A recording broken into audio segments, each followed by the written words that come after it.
Ooh. Got an easy one today.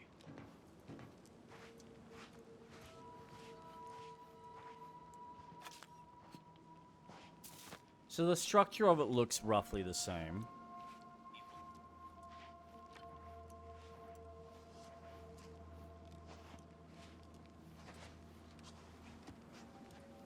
That's the range, Commander. Oh, this will be glorious. Hope my enthusiasm doesn't get the better of me. Those traitors need to suffer. Oh, we got new characters. Must become nothing before it can become everything.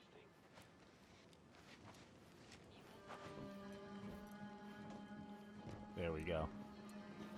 It's all done.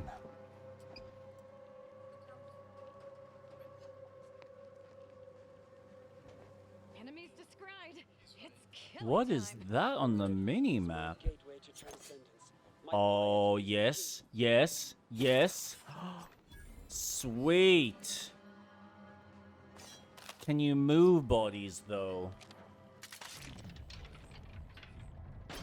That's cool. Oh, that's real neat.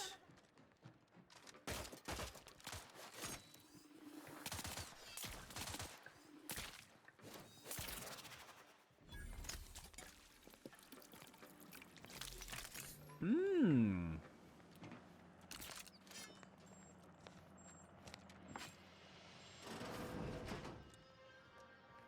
Okay. Transit. All right, so structurally the same type of game. Now this is just sloppy. If I wasn't already here to kill all these traitorous fools, I'd be forced to use one or two as an example to the rest. Feels like the characters are a little bit more involved. Maybe. It's still early to say. But yeah, it's the same kind of structure. Hold on, hold on. Wait, how's the lockpicking work? Is it the same thing? Stat-based? Bang, unlock. Lockpick, mag pick.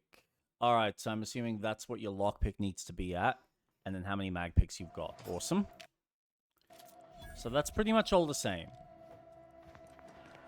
So it doesn't look like they've done a whole heap. Massive facelift, though. Look at that. Like, this is a far more detailed environment.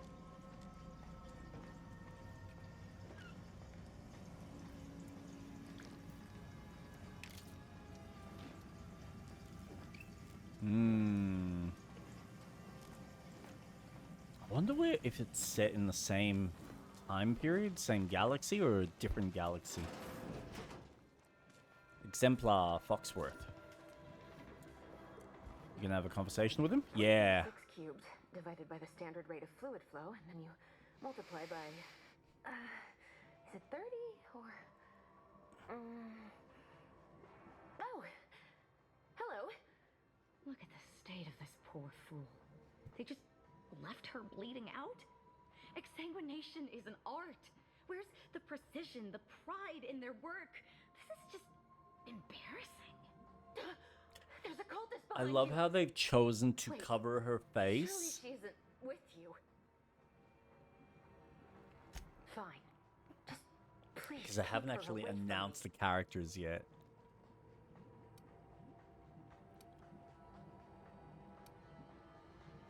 The crazed cultist, people like your friend here, have been sowing destruction throughout the range for days.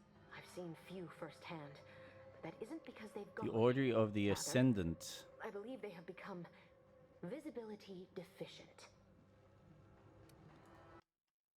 That's fine. I'll just randomly fire my weapons until I hit something. Swing. Oh my god. Cool. So still stat based. They've kept all of that. Awesome. Good to hear. Thank you, Obsidian. I can only theorize that their visual forms were sent out of phase when they haphazardly tampered with pressurized N-rays. Their actions are inexcusable. Science allows us to unveil the wonder of the rifts. We do not disrespect it. Now, is there any science around here we can use to find and kill them? It's a shame the facility is in shambles. We have an N-ray scanner device that may render the cultists far easier for one to locate. The scanner is an optical device designed to detect electrical signals, and the N-ray is given off by all living beings. Visible or not, the cultists still give off N-rays. It was stored nearby. But with the damage to the facility, you'll likely need to use the maintenance vent on the wall there behind the screen to get anywhere near it. I'm Jason McClintock. Oh Liberal my candidate for God, McEwen. bloody I will fight ads. for better infrastructure. Shut up. Nobody cares. Alright. Don't worry. I'll just be here, in my deepening puddle of blood.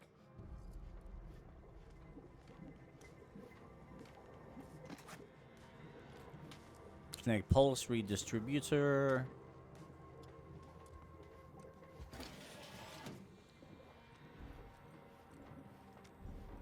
I mean, I want to believe that there's going to be more variation in how you traverse the environment. It looks like there kind of is. Oh, hurry, hurry, hurry, hurry, hurry. Whoa. Whoa! Oh, that's sick. Oh, that's really cool. Not, my brethren.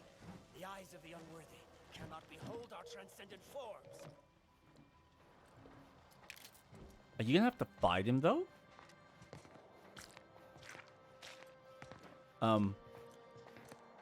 Are you leaving marks? There's the N-ray scanning device the scientist was talking about.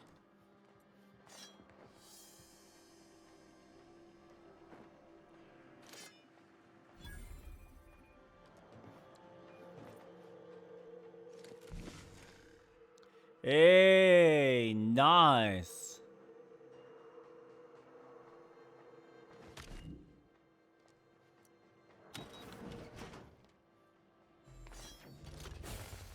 Enemy spotted. That's cool. Homicide always cheers me up.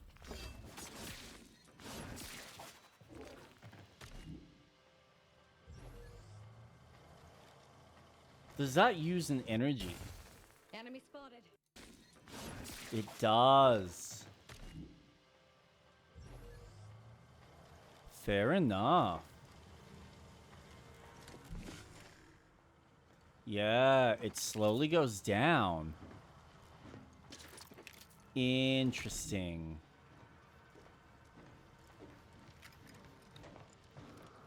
So there's a few more tools you got other than just slowing down time.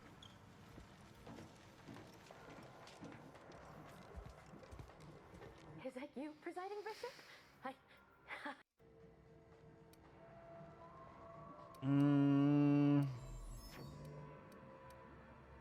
You can use it. Oh my god. Presiding Wait, Bishop. what? Oh, they finally fixed it. They tell you that you're missing the requirement, but they don't actually tell you what the speech is. Obsidian, you're nailing it. You're absolutely nailing the sequel. You're improving upon everything that needed to be like tweaked and fixed from the last game, and adding the right amount of improvements and new additions. Well done. Well done. I'm actually very impressed so far with what you have got here. Now it's just really down to, is the story going to be engaging? And are the characters going to be engaging? And are you going to give us more interesting, what are they called?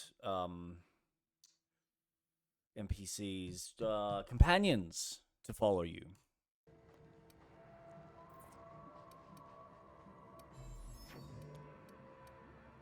I am curious to see how the companions actually play, though.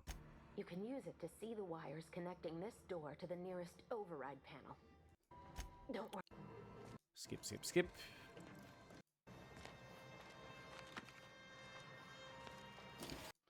Sorry. You're gonna need to slow down just a bit there. So you can equip it.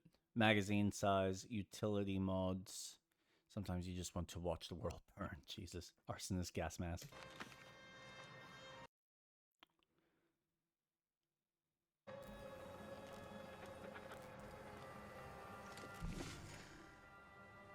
Yeah, neat.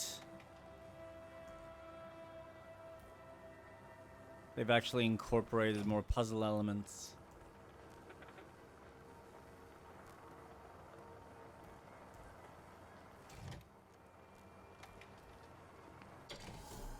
That should do it. Let's get on with the killing.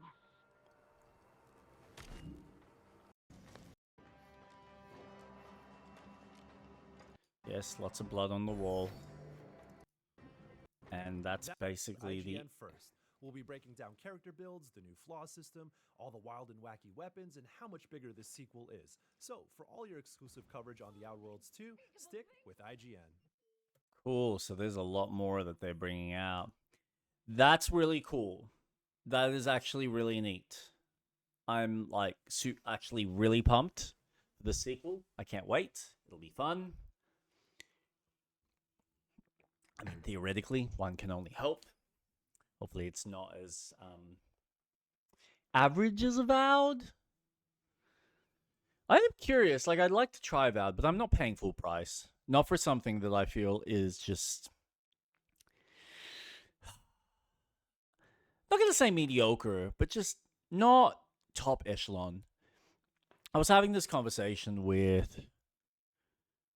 was it Jason? Or was I having this conversation with someone else?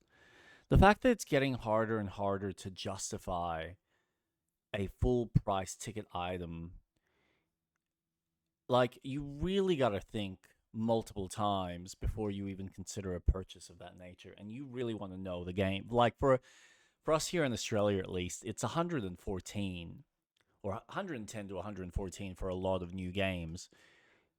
I want to know that I'm getting my money's worth for that. And as my wife kind of perfectly kind of calculated it, that's essentially close to 3 full tanks of gas in my car, which is a lot just for a video game. JB Hi-Fi. So just looking at prices, like, obviously you've got your older stuff and your general stuff that's kind of in the 50-60 range, which is nice. Most of that's still Switch because that's what we were looking at on the last podcast. What am I talking about? See, and like, you do have games like this. So Assassin's Creed, $99. That's not too bad. $64 for Split Fiction, really good value. Indiana Jones. Now, this is $99 now if you pre-order, but I can't guarantee that's going to stay $99 for the full duration, because that might go back up to $110, $120. Death Stranding, $99. It's, yeah. Actually, you know what? That's not too bad. Considering how much Nintendo's about to charge for their games. Wow, they really are expensive. But then, yeah, you get this. Silent Hill F, $119. $119. What are you giving me for an extra $20?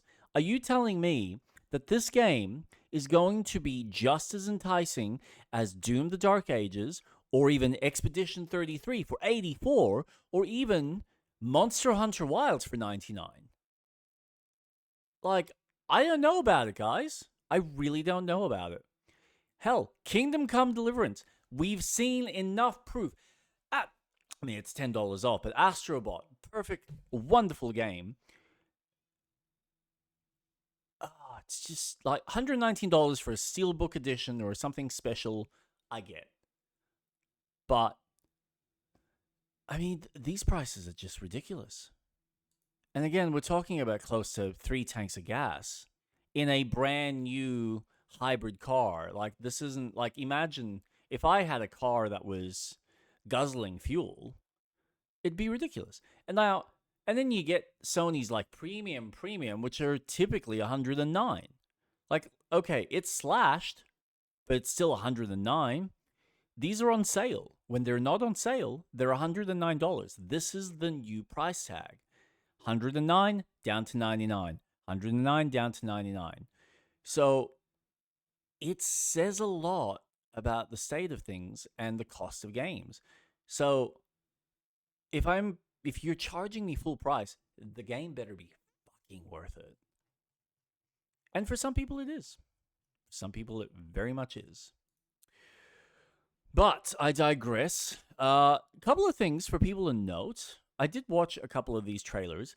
Into the Fire looks really fucking dope. I was actually really impressed by this. Join the adventure on an isolated island with a gateway to hell. As a bold explorer, survive for 30 days, listen to the voice of nature, and save as many lives as you can. from This the is clutches of nuts. death. Just like Cableway Old Station is your hub, a safe place in a world of for an raging indie elements. game. Here you provide shelter to those you rescue. Upon arriving in critical regions, you must plan your actions carefully. Every mission is a race against time. Like all the fire effects, and it's just really crazy. Crazy. As Starting you to sound like venture into Christopher extremely Walken. dangerous territories, you'll need to react to the events around you. The world is built on systems of temperature transfer, fire spread, and full interactivity. And then you get like these fire imps. Fire is reaching more areas and gaining strength. You'll be out of here soon. Stay calm. I wonder what happens if you die. Like, it feels like a survival game. Surviving disaster. No time to play. And then how much water have you got in your tank?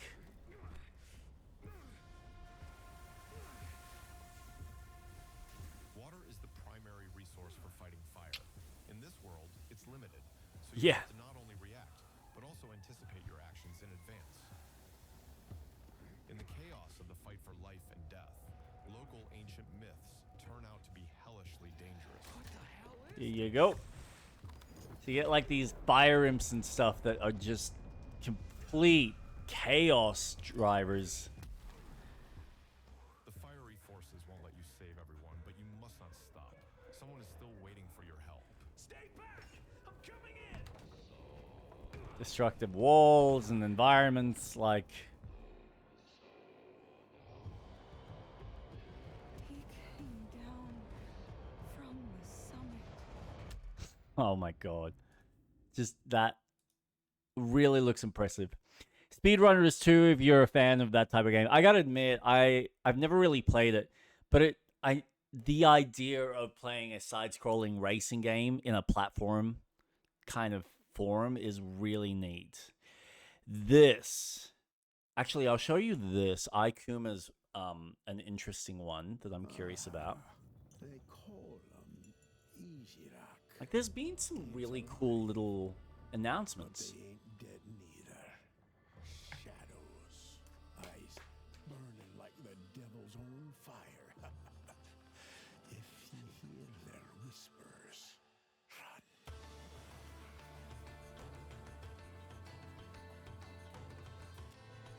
It is amazing what developers can now build with these tools.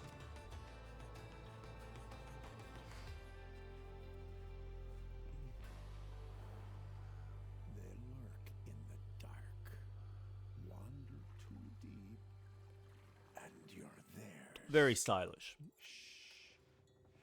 Quiet now. They're close. Hmm. So yeah, that looks like fun. That's the next year's title. Now, Duskfade. My friend Robin had mentioned it reminds him a lot of Kingdom Hearts. And I didn't see it the first time, but after watching it a second time, I kind of agree with him. There wasn't like a specific animation that I was like, where have I seen that before? And he's right. It's Sora We're always looking back. with a Keyblade. We'll miss everything the present has for us.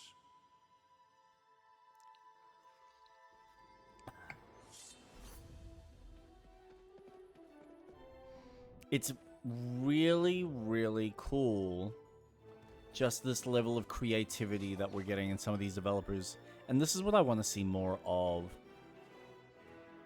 Instead of like these like Souls-likes, let's go back to these types of platformers. But just like find a way to stylize them, give them a bit more life. Now, I wasn't a big fan of this. The animation on this felt way too quick, but maybe it is something to do with the fact that he's not jumping directly. I think I wanted something more like a Ratchet and Clank. But it's just very quick. But other than that, Like, it's boom, boom.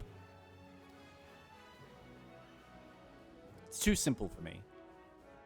But that's more of a personal touch. And then, like, yeah, there's this attack that he does where he does, like, this mid-air jump that's, yeah, it's very much like a Sora from Kingdom Hearts. So, yeah, cute little indie game. Really neat. Some cool stuff on the horizon. It'll probably be a hell of a lot cheaper than some of these $112, $115 games. Expansion for Katana Zero looks neat, and V Rising, which I'm personally just not going to play unless I'm playing with someone else. Yeah, there was some bad news about Star Wars Battlefront now being hacked to the point and making it unplayable for people. Very sad. Oh, I don't know what to think about this. Welcome to Bright Vale. It's interesting. The fact that they compare it to something like a BioShock Infinite more than anything. There is a cool art style and a cool artistic look to this, I must admit. And it is weird with the hands until you realize just how more. I will skip through this. Because there's really not much that happened. It's more kind of world building until he encounters this thing. Now, this was a nice touch to the animation. So when you deal with him, you'll see, like, he starts shooting it, and you'll watch as he kind of, like, gets deactivated. So yeah, the head stays, and the little robot thing just runs off.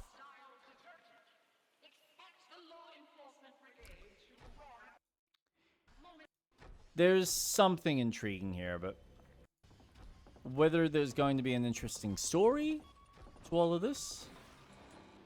Hey, he finally killed the legs. And then is the gameplay itself going to be engaging, or is it going to be very simple like that? We don't know.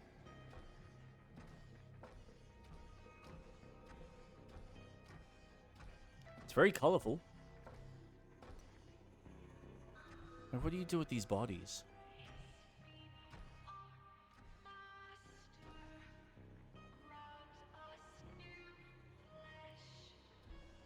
And there seems to be like this musical element.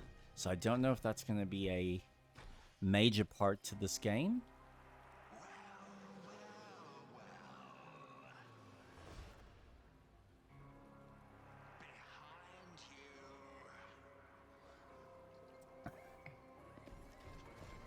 That's kind of where it ends.